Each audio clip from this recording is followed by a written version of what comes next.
Des cris de douleur à l'hôpital de Falloujah. Comme beaucoup d'autres enfants irakiens, cette petite fille souffre d'une malformation cardiaque congénitale et se bat pour sa survie.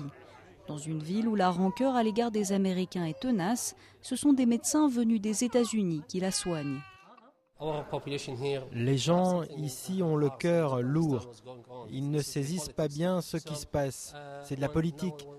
Donc maintenant, lorsqu'on leur dit que des Américains sont en ville pour nous aider, ils sont surpris. 9 ans après l'invasion américaine, le nombre d'enfants naissant avec des maladies congénitales n'a cessé d'augmenter. Une tendance que les médecins de Falloujah imputent à l'utilisation par l'armée américaine de munitions à l'uranium appauvri.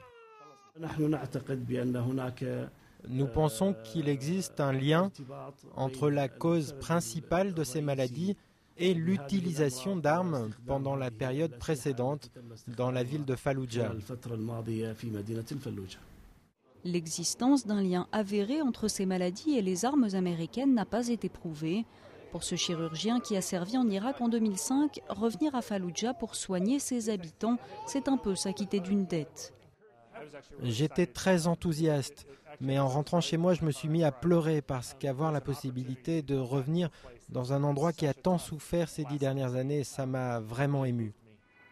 Mais même s'ils viennent pour aider, les Américains ne sont pas totalement les bienvenus à Falloujah. D'ailleurs, certaines familles, encore marquées par les violences de 2004, ont refusé de laisser leurs enfants entre les mains de l'équipe médicale, au risque de mettre leur vie en péril.